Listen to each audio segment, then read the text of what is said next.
Hello everyone, welcome to Glance Academy. दोस्तों, आज हम लोग शुरू कर रहे हैं यूपी पीसीएस प्रीलिम्स 2025 के लिए करंट अफेयर्स के एमसीक्यू सीरीज। जो मैंने आप लोगों को 559 एमसीक्यूज की सीरीज कंप्लीट की थी और उसी में अब ये 380 करीब मतलब 380 से अधिक क्वेश्चन हम लोग करेंगे। और ये टेस्ट सीरीज आपकी श्रेष्ठ पीसीएस की है, जो स्पेशली यूपी पीसीएस या बिहार पीसीएस या अदर स्टेट पीसीएस के लिए सबसे अच्छी टेस्ट सीरीज होती है इनकी। और मैं इन्हीं की पर्सनली फॉलो भी करता हूँ और इसी की मैंने टेस्ट सीरीज भी कंप्लीट आपको कराई थी। बाकी जो क्लासेस मैंने कराई वो कहाँ पर मिलेंगी आप, उसके लिए आप हमारे यूट्यूब चैनल पर आएंगे तो यहाँ पर आप ग्लैंस एकेडमी ऑफिशियल जब प्लेलिस्ट को ओपन करेंगे, इस प्लेलिस्ट में आइए मेरे भाई, और यहाँ पर आप एक आई दृष्टि करंट अफेयर्स नाम से एक प्लेलिस्ट को विजिट करेंगे, ये वाली, जिसमें मैंने आई दृष्टि मैगजीन के शॉर्ट नोट्स कंप्लीट करा दिए हैं, हैंड रिटन नोट्स में पार्ट्स अपडेटेड, ये सारी चीज़। तो इसमें लास्ट में मैंने 800 एमसीक्यूज के लेक्चर नंबर 12 को कंप्लीट किया था, याद होगा यहाँ पर। और इस लेक्चर में ही आपके 559 क्वेश्चन कंप्लीट हो गए थे। और आज हम लोग शुरू करेंगे 380 प्लस सीरीज, जिसमें कोशिश करेंगे एक दिन में 100 क्वेश्चन को कंप्लीट किया जाए। तो इस तरीके से आपके लगभग 900 से अधिक क्वेश्चन कंप्लीट हो जाएंगे। और ये एक बेस्ट सीरीज है जो आप लोग करते हो फॉलो ईमानदारी से। तो सच बताऊं, आपका जो है कि बहुत अच्छे से जो है कि यहाँ पर प्रीलिम्स में करंट अफेयर्स का इशू रिजॉल्व हो जाएगा। तो चलिए शुरू करते हैं क्वेश्चन नंबर 1 से। एक और बात बता दूं कि इसमें मैक्सिमम आपको जून से लेकर जुलाई, अगस्त, सितंबर तक के क्वेश्चन मिलेंगे, जो बहुत इंपॉर्टेंट क्वेश्चन होंगे। तो ये जो क्रूशियल मंथ होता है यूपी पीसीएस के लिए, इसको बहुत अच्छे से कर लेना। टेलीग्राम पर मैंने ऑलरेडी इसकी पीडीएफ पोस्ट कर दी है, वहां से आप डाउनलोड कर लीजिएगा। बार बार मत पूछा करो मेरी टीम से कि सर कहाँ पर आपने पोस्ट की, थोड़ा बहुत दिमाग लगाया करो, थोड़ा खोज लिया करो, साफ साफ लिखा रहता है। इतना भी जो है कि सुकुमार मत बनो कि बिल्कुल खोज ही ना पाए, सब कुछ मक्खन की तरफ परोस दिया जाए, नहीं, ये चीज़ नहीं हो सकती। पहला क्वेश्चन आपके सामने है मेरे भाई। क्या कहा जा रहा है कि 9 से 10 जून 2025 को ई गवर्नेंस पर 28वां राष्ट्रीय सम्मेलन विशाखापत्तनम आंध्र प्रदेश में आयोजित किया गया था। बिल्कुल सही। और इस कार्यक्रम का आयोजन प्रशासनिक सुधार और लोक शिकायत विभाग और इलेक्ट्रॉनिकी एवं सूचना प्रौद्योगिकी मंत्रालय ने संयुक्त रूप से आंध्र प्रदेश सरकार के सहयोग से किया। तो दो बातें याद रखो, ई गवर्नेंस पे समिट हुई है 9 से 10 जून में, 28वीं समिट हुई थी जो कि विशाखापत्तनम आंध्र प्रदेश में, राइट। इसको आयोजित किसने किया? तो प्रशासनिक सुधार और लोक शिकायत विभाग, दूसरा इलेक्ट्रॉनिक एवं सूचना प्रौद्योगिकी मंत्रालय ने संयुक्त रूप से आंध्र प्रदेश के सरकार के साथ सहयोग करके किया। तो यहाँ पर दोनों ही स्टेटमेंट सही है, इसीलिए सी ऑप्शन इज करेक्ट हो जाएगा। तो ध्यान देना, ई गवर्नेंस पे 28वीं समिट हुई है विशाखापत्तनम में। भी ये प्रश्न बन सकता है। थीम थी विकसित भारत, सिविल सेवा और डिजिटल परिवर्तन। मैं आपसे फिर से रिपीट करूंगा कि अगर आपको कोई ऐसी थीम पूछी जा रही है एग्जाम में और जो आपको याद नहीं आ रही है, लेकिन आप फिर भी एक तुक्का लगाना चाह रहे हो कि नहीं सर मुझे ये प्रश्न अटेम्प्ट करना है, तो कोशिश करना कि जिसमें विकसित भारत शब्द दिया हो ना, उसको ही ट्रिक करना। ऐसा इसलिए मैं कह रहा हूं क्योंकि मैक्सिमम थीम जो मैंने इस बार पढ़ी है, आप लोगों को पढ़ाई है, तो 70% में विकसित भारत के संकल्पना को ही टारगेट किया जा रहा है। क्वेश्चन नंबर 2 है आपका, किस राज्य सरकार ने सभी बुनियादी ढांचा परियोजनाओं के लिए जियो टैग्ड 13 अंकी यूनिक आइडेंटिफिकेशन नंबर सिस्टम जारी किया है? तो ये हो जाएगा महाराष्ट्र। यानी जितने भी इंफ्रास्ट्रक्चर रिलेटेड जो भी आपके प्रोजेक्ट हैं, परियोजनाएं, उनको जियो टैग किया जाएगा एक 13 नंबर के डिजिट से। जैसे आपका आधार कार्ड 12 अंकों का होता है, ठीक उसी प्रकार से। तो यहाँ पर ये कौन करेगा? महाराष्ट्र सरकार कर रही है। और इसके अंतर्गत एक इंफ्रा आईडी पोर्टल के जरिए लागू किया जाएगा, जिससे पारदर्शिता, रियल टाइम ट्रैकिंग, विभागों के बीच बेहतर समन्वय संभव हो सकेगा। हालांकि शुरुआती रूप में वर्धा जिले में पायलट प्रोजेक्ट के रूप में लागू किया गया और अक्टूबर 2025 से इसे पूरे राज्य में लागू किया जाएगा। इससे एक बेनिफिट ये भी होगा कि आम पब्लिक भी इस इंफ्रा आईडी पोर्टल पर जाकर जो है कि ये जानकारी ले सकती है कि किसी भी प्रोजेक्ट को जो संचालित किया जा रहा है गवर्नमेंट के द्वारा आपके क्षेत्र में, उसकी क्या स्थिति है और कितना उसका बजट आया हुआ है। क्वेश्चन नंबर 3 को देखते हैं। उत्तर प्रदेश के कुशीनगर जिले के तमकुही राज तहसील में स्थित जंगलपट्टी गांव में 14 जून 2025 को इसरो ने रॉकेट प्रक्षेपण का सफल परीक्षण किया था। बिल्कुल सही है। और ये मैंने आपको आई दृष्टि मैगजीन में पढ़ाया भी था, यूपी स्पेशल में, याद होगा। अब कुछ लोग कहेंगे सर ऐसे ही मत बोलिए, आपने कुछ पढ़ाया नहीं है। तो ये उन बच्चों से मैं कहना चाहूँगा, मेरे भाई पहले पूरी क्लास देख लिया करो। जैसे लास्ट टाइम मैंने आप लोगों को पढ़ाया था फिस्कल इंडेक्स, जिसमें यूपी का पूछा गया था 45.9 और डायरेक्ट प्रश्न था। यूएस डॉलर को मैंने पढ़ाया था कि 30 मई 2024 तक $640 बिलियन था, वो भी डायरेक्ट क्वेश्चन था आरओ में। तो बिना क्लास सुने, बिना पूरी क्लास को सुने आप अगर डायरेक्ट कमेंट करते हो तो शायद आप बेवकूफ़ी का परिचय दे रहे हो, न कि आप प्रश्न उठा रहे हो। मेरे प्रश्न उठाओ, नो डाउट, लेकिन उन जेन्युइन प्रश्न को उठाओ जिसको आपने पहले क्रॉस चेक कर लिया हो मेरे भाई। तो ये यूपी स्पेशल में कुशीनगर से मैंने बताया था इसरो ने प्रक्षेपण किया। दूसरा, यह प्रक्षेपण या परीक्षण इसरो के वैज्ञानिकों के देखरेख में थ्रस्ट टेक इंडिया लिमिटेड ने किया, जो पूरी तरह से सफल था। अब यहाँ पर जो है कि मैंने उस समय केवल आपको ये पॉइंट कवर किया था क्योंकि मैगजीन में इतना ही था। एक्स्ट्रा पॉइंट क्या मिलता है कि थ्रस्ट टेक इंडिया लिमिटेड ने इसको जो है कि पूरा किया, ये एक एक्स्ट्रा पॉइंट हो गया। तो दोनों ही बातें यहाँ पर सही हो जाएंगी। चलो आगे चलते हैं। मैं यहाँ पर देखो, परीक्षण के तहत रॉकेट 1.1 किलोमीटर की ऊंचाई पर गया और इसके बाद रॉकेट से एक छोटा सा उपग्रह बाहर निकला और जब उपग्रह 5 मीटर नीचे गिरा तो उसका पैराशूट खुल गया, जिसकी मदद से उपग्रह 400 मीटर के अंदर धरती पर वापस आ गया और साथ ही रॉकेट भी पैराशूट के सहारे नीचे आ गया। यानी ये ट्रैकिंग की जा रही थी कि अगर हम इस तरीके का कोई भी प्रोग्राम करते तो हमारा आराम से उपग्रह भी उतर आए और पैराशूट की टेक्नोलॉजी को भी चेक किया जा सके। नेक्स्ट है, ये भी हम लोगों ने पढ़ा है, कौन सा मेट्रो शहर मुंबई उन 54 तेंदुओं को पीछे छोड़ते हुए भारत की तेंदुआ राजधानी बन गया। तो मेरे भाई डायरेक्टली हम लोगों ने आई दृष्टि के अपडेटेड सेक्शन में पढ़ा है, सूक्ष्म दृष्टि में, जहां पे क्या मैंने पढ़ा था, बंगलुरु। तो यहाँ पर ये आपका सही उत्तर कौन सा होगा मेरे भाई, बंगलुरु। देखिए, होले मट्टी नेचर फाउंडेशन के द्वारा 2024-25 में किया गया कैमरा ट्रैप सर्वे में पाया गया कि बंगलुरु में जो तेंदुओं की आबादी वो लगभग 80 से 85 तक पहुंच गई, जबकि इससे पहले मुंबई में थे 54। तो आपको संस्था का नाम भले याद मत रखिए, लेकिन तेंदुआ राजधानी याद रखनी पड़ेगी।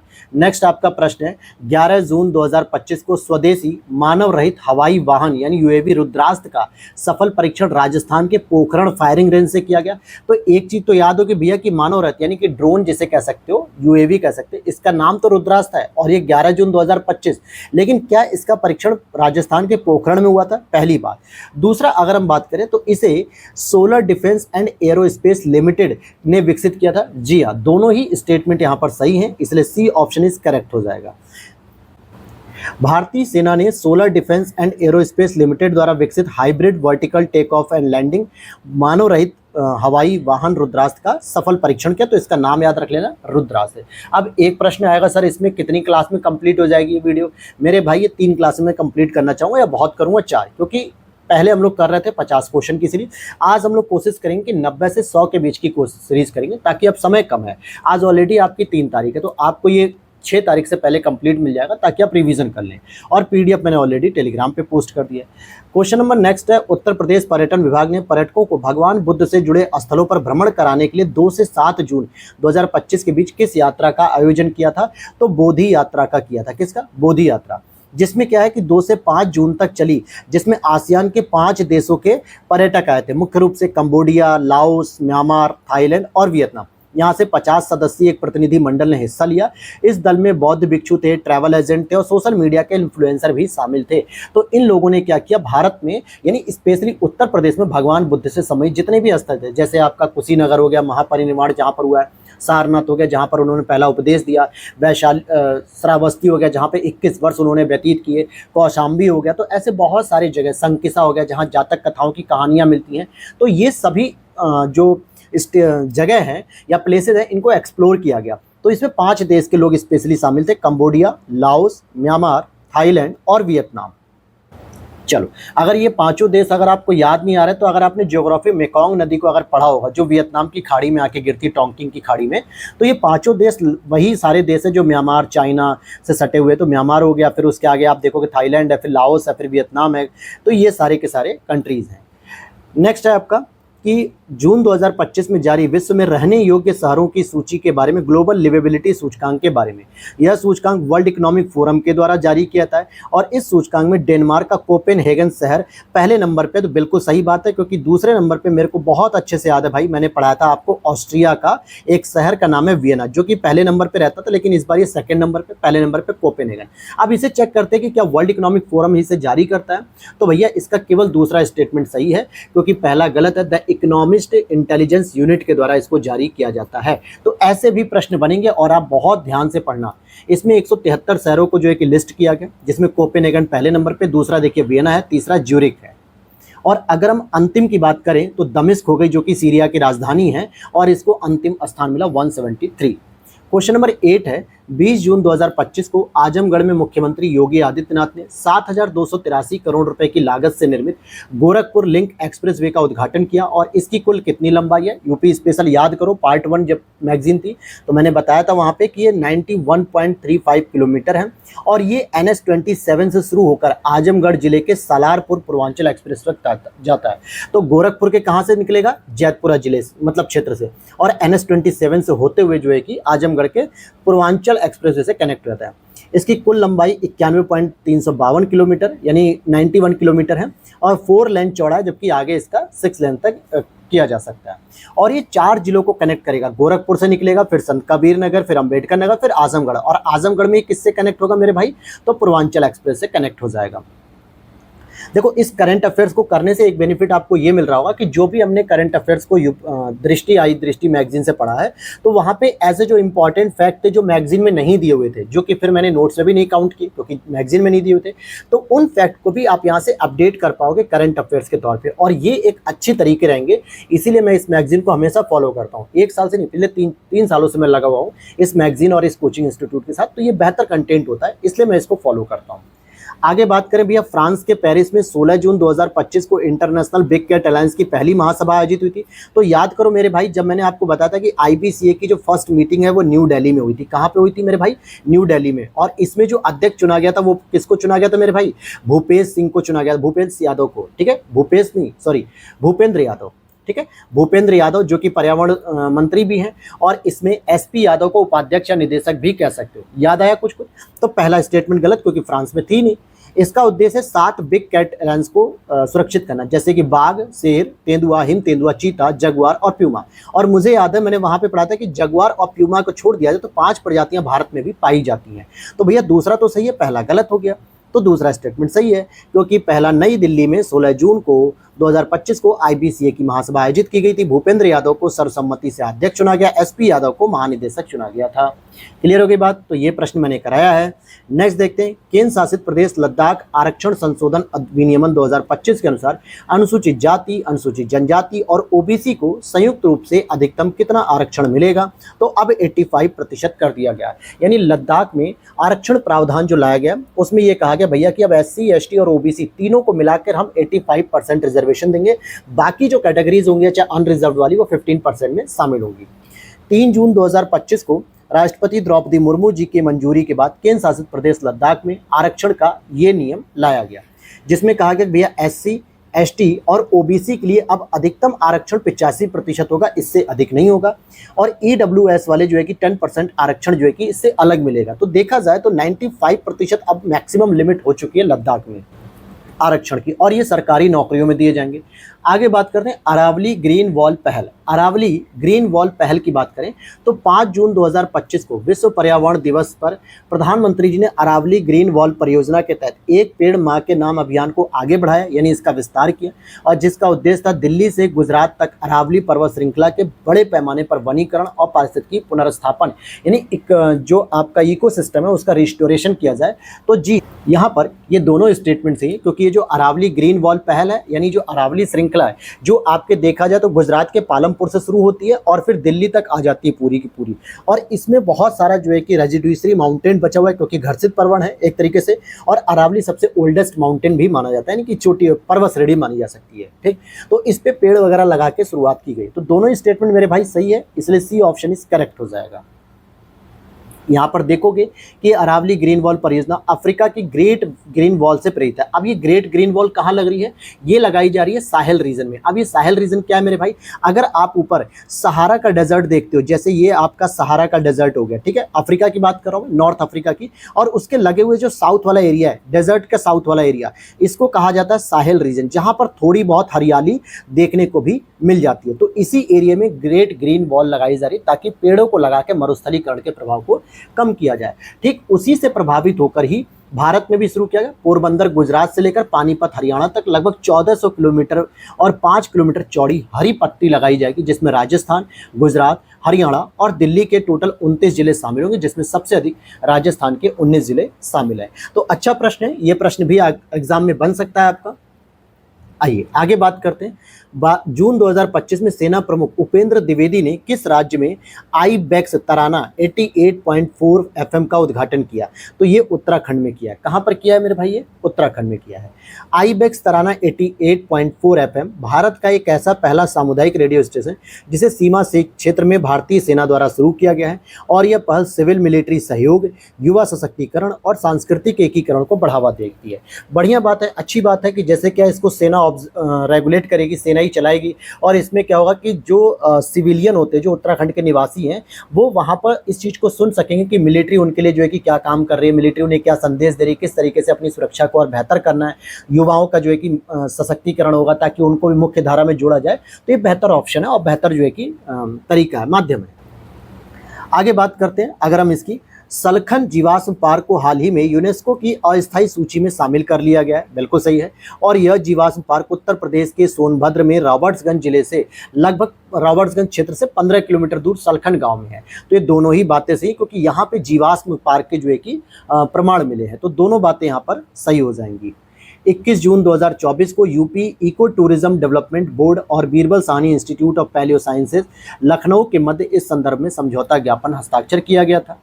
आगे है, किस राज्य सरकार ने जून 2025 में औद्योगिक विकास को बढ़ावा देने के लिए उद्योग क्रांति पहल की शुरुआत की है? उद्योग क्रांति पहल की, तो ये हो जाएगा आपका पंजाब। अब आप एक बात नोटिस कर रहे हो कि यहाँ पे जून के जितने भी अच्छे प्रश्न हो सकते हैं, जितने भी अच्छे करंट अफेयर्स के टॉपिक हो सकते हैं, वो सारा कवर कर रहे हैं और अभी तक हम लोग 14 प्रश्न तक आ चुके हैं। कम से कम 30, 35, 40 प्रश्न भी आपको देखने को मिलेंगे जून के, जहाँ से आप जून के सारे प्रश्न को सॉल्व कर लेंगे। तो हाल ही में पंजाब सरकार ने पंजाब उद्योग क्रांति पहल शुरू की है और जिससे उद्योग स्थापित करने की प्रक्रिया और आसान होगी। इसमें क्या है कि सभी औद्योगिक आवेदनों की 45 कार्य दिवसों में भीतर पूरी कर ली जाएगी और देरी होने पर फास्ट ट्रैक पोर्टल के माध्यम से भी ऑटोमेटिक स्वीकृति दी जाएगी। नेक्स्ट है आपका अभ्यास शक्ति 2025 के संदर्भ में। यह भारत और ब्रिटेन की सेनाओं के मध्य एक संयुक्त सैन्य अभ्यास है। तो याद करो जरा, अभ्यास शक्ति क्या हम इनके साथ लड़ते हैं? नहीं मेरे भाई, अभ्यास शक्ति तो सर हम फ्रांस के साथ युद्ध करते हैं, तो ब्रिटेन तो हो नहीं सकता। इसका आयोजन 18 जून से 1 जुलाई 2025 में ला कैवेलरी फ्रांस में आयोजित किया गया। अच्छा, अगर दूसरे स्टेटमेंट को देखोगे तो पहला स्टेटमेंट या तो सही मानोगे या तो दूसरा। अगर हम ब्रिटेन को सही मानते तो ये गलत होना चाहिए था, क्योंकि फ्रांस में आयोजित नहीं होगा। अगर फ्रांस को सही मानते तो पहला वाला गलत होगा। लेकिन सबसे बेहतर है कि हम अभ्यास शक्ति के बारे में बात करेंगे, तो ये फ्रांस के साथ होता है, इसलिए दूसरा तो सही है, पहला गलत है। भारत और फ्रांस के बीच संयुक्त सैन्य अभ्यास शक्ति 2025 का आयोजन फ्रांस के ला कैवेलरी में 18 जून से 1 जुलाई 2025 के बीच आयोजित किया गया। इसका उद्देश्य था बहु डोमेन ऑपरेशन करने के लिए दोनों पक्षों की संयुक्त सैन्य क्षमता को बढ़ाना। पिछली बार 2024 के प्रीलिम्स में 3 मिलिट्री एक्सरसाइज से प्रश्न आए हुए थे मैचिंग कॉलम तक करने के लिए। तो ये जरूरी हो जाता है कि आपको बहुत अच्छे से पता रहे, जो अभी लेटेस्ट 3-4 महीने में आयोजित किए गए। नेक्स्ट है, भारत का पहला अंडर वाटर म्यूजियम और कृत्रिम मूंगा चट्टान किस स्थान पर विकसित किया जा रहा है? तो भैया ये आपके सिंधुदुर्ग महाराष्ट्र में, वेंगुर्ला सिंधुदुर्ग महाराष्ट्र के सिंधुदुर्ग जिले के वेंगुर्ला में निवती रॉक्स के पास सेवामुक्त युद्धपोत INS गुलदार के आसपास का भारत का पहला अंडर वाटर म्यूजियम और कृत्रिम मूंगा चट्टान विकसित किया जाएगा। नेक्स्ट है आपका 18 जून 2025 को केंद्रीय सड़क परिवहन और राजमार्ग मंत्री नितिन गडकरी ने निजी वाहनों के लिए नई फास्टैग आधारित वार्षिक पास योजना घोषित की। बिल्कुल मैंने ये टॉपिक पढ़ा रखा है, जिसमें क्या है कि आप या तो अधिकतम 200 ट्रिप कवर कर सकते हो या फिर 3000 रुपये की टोल पास हो सकता है। दो में से कोई भी एक लोगे, जो भी पहले कंप्लीट हो जाए उसी पे आपका जो है कि पास कंप्लीट मान लिया जाएगा। और यह योजना 25 अगस्त 2025 से लागू होगी। तो देखो पहला स्टेटमेंट तो सही है, दूसरा नहीं, क्योंकि ये 25 अगस्त नहीं 15 अगस्त 2025 से लागू होगी। और आपको पता है कि अगस्त बीत चुका है, तो आपका प्रश्न बन सकता है वार्षिक टोल पास की जो कीमत है 3000 रुपये या फिर एक वर्ष से अधिकतम 200 ट्रिप जो है कि जो भी पहले कंप्लीट हो जाए। अगर आपका 3000 रुपये कंप्लीट हो गया तो ये खत्म हो जाएगा, अगर आपके 200 ट्रिप खत्म हो गई तो ये मान लिया जाएगा। और यदि आपकी 200 ट्रिप एक साल खत्म होने के पहले पूरी हो जाती तो आपको नए सिरे से इसको प्लान लेना होगा, यानी रिन्यूअल कराना होगा। ऐसा नहीं कि सर मैंने एक साल के लिए लिया और 200 ट्रिप से मैं ज़्यादा कंप्लीट करूँ क्योंकि मेरा अभी एक साल नहीं हुआ है। ऐसे तो आप पर डे अगर एक ट्रिप लोगे तो 365 ट्रिप हो गई पर डे, अगर आप टोल को एक क्रॉस करते हो तो। नेशनल हाईवे पे तो वैसे भी आपको 60 से 65 किलोमीटर पे एक टोल मिलना ही मिलना है, तो इस वजह से इन्होंने ऐसा ये प्लान रखा है। आइए भैया आगे चलते हैं हम लोग। क्वेश्चन नंबर नेक्स्ट है, जून 2025 में कौन भारत के राष्ट्रपति द्रौपदी मुर्मू की पहली महिला एडीसी यानी एडी कैंप नियुक्त की गई है? तो क्या लेफ्टिनेंट दीपा सिंह है, या फ्लाइट लेफ्टिनेंट यशस्वी सोलंकी है, फ्लाइट लेफ्टिनेंट नेहा चौहान है? अब आपको उत्तर मिल चुका होगा, ठीक है, मैंने पढ़ा रखा था ये चीज़। तो यशस्वी सोलंकी का नाम याद होना चाहिए आपको, जो मैंने संक्षिप्त में पढ़ा था। जून 2025 में फ्लाइट लेफ्टिनेंट यशस्वी सोलंकी भारत के राष्ट्रपति द्रौपदी मुर्मू की पहली महिला एडीसी नियुक्त हुई है, और यह ऐतिहासिक उपलब्धि क्योंकि अब तक यह पद केवल पुरुष अधिकारियों के पास ही रहा करता था, और वह हरियाणा के चरखी दादरी जिले की रहने वाली है, यानी हरियाणा की रहने वाली है। नेक्स्ट है, विशाखापट्टनम में देश की पहली क्वांटम कंप्यूटिंग वैली की स्थापना की घोषणा की गई है। दूसरा, यह वैली राष्ट्रीय क्वांटम मिशन के उद्देश्यों के अनुरूप राष्ट्रीय नवाचार केंद्र के रूप में कार्य करेगी। तो देखो भैया, यहाँ पर विशाखापट्टनम में तो नहीं होगा, ये आपके आंध्र प्रदेश की जो राजधानी नई बन रही है अमरावती, यहाँ पर देश की पहली क्वांटम कंप्यूटिंग वैली की स्थापना जनवरी 2026 तक हो जाएगी। तो दूसरा स्टेटमेंट सही है। और अगर हम बात करें तो इसकी घोषणा आईटी इलेक्ट्रॉनिक्स एंड संचार विभाग के ने 25 जून 2025 को विजयवाड़ा में आयोजित एक उच्च स्तरीय कार्यशाला में किया था, और ये जनवरी 2026 तक शुरू हो जाएगी। नेक्स्ट है आपका 14 से 18 जून 2025 के मध्य आयोजित बहुराष्ट्रीय सैन्य अभियान खान क्वेस्ट 2025 कहाँ पर आयोजित हुआ? क्या ये अमेरिका में हुआ, या मंगोलिया में हुआ, या फ्रांस, या पुर्तगाल? तो भैया ये खान क्वेस्ट जो होता है मंगोलिया में हुआ है। मंगोलिया की राजधानी जो उलान बटोर है, ये उसकी राजधानी है, ठीक है। 14 से 18 जून 2025 के बीच आयोजित बहुराष्ट्रीय सैन्य अभ्यास खान क्वेस्ट 2025 में भारतीय सेना के कुमायूं रेजिमेंट के 40 जवानों, जिसमें एक महिला और 2 अधिकारी और 2 महिला सैनिकों के साथ हिस्सा लिया गया। अब मंगोलिया की अगर एक्चुअल लोकेशन आपको नहीं मिल रही है तो देखो, ये चाइना जो है कि मैं एक तरीके से बना रहा हूँ, और यहीं पर जो है कि रूस बना हुआ है, तो इनके बीच में स्थित है आपका मंगोलिया, ठीक है। आप मैप पे देखेंगे तो आपको दिख जाएगा कि इधर रूस है आपका और इधर चाइना है आपका, तो इनके बीच में बॉर्डर शेयर करता है ये।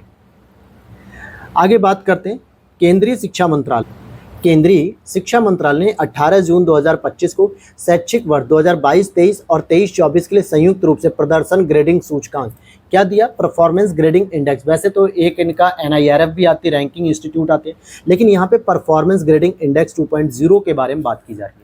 कोई भी राज्य या केंद्र शासित प्रदेश PGI 2.0 के शीर्ष 4 स्तरों में स्थान नहीं बना पाया। बिल्कुल सही बात है, यानी इतनी बेहतर एजुकेशन व्यवस्था, परफॉर्मेंस व्यवस्था है ही नहीं किसी राज्य के पास जो 761 से लेके 1000 के बीच अंक ला सकता था। हाँ, इतना कह सकते हो कि इस सूचकांक में चंडीगढ़ ने 719 अंक प्राप्त किए, जो कि 701 से 760 के बीच स्कोर के साथ सबसे 1 यानी कि रैंक 1 कह सकते हो, प्रदेश प्रतिष्ठा 1 तक पहुंचने वाला एकमात्र यूनियन टेरिटरीज है। तो दोनों बातें मेरे भाई सही है कि कोई भी स्टेट ऐसा नहीं था जो टॉप 4 में शामिल हो सके इस अंक में, लेकिन चंडीगढ़ था जो इसके नीचे जरूर शामिल हुआ।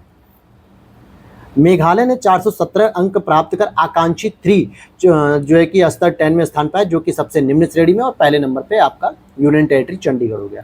नेक्स्ट आप देखोगे, हाल ही में अमेरिका की किस यूनिवर्सिटी के वैज्ञानिकों ने दुनिया का पहला सिलिकॉन रहित कंप्यूटर तैयार किया, यानी ऐसा कंप्यूटर जिसमें सिलिकॉन ही नहीं लगा है? पेंसिल्वेनिया यूनिवर्सिटी हो गई, या फिर Massachusetts university of technology MIT जिसे हम कहते हैं, हार्वर्ड यूनिवर्सिटी हो गई, या फिर आपका स्टैनफोर्ड यूनिवर्सिटी हो गई। तो भैया पेंसिल्वेनिया यूनिवर्सिटी है। यहाँ पर देखेंगे पेंसिल्वेनिया स्टेट यूनिवर्सिटी, जिसको पेन स्टेट के वैज्ञानिकों ने नैनो फैब्रिकेशन यूनिट में दुनिया का पहला ऐसा कंप्यूटर तैयार किया जिसमें सिलिकॉन का प्रयोग ही नहीं हुआ है। सिलिकॉन की जगह उन्होंने 2D सामग्री का भी प्रयोग किया है, जो कि भविष्य में सिलिकॉन का एक विकल्प बन सकता है अगर बेहतर इसकी परफॉर्मेंस रहेगी तो।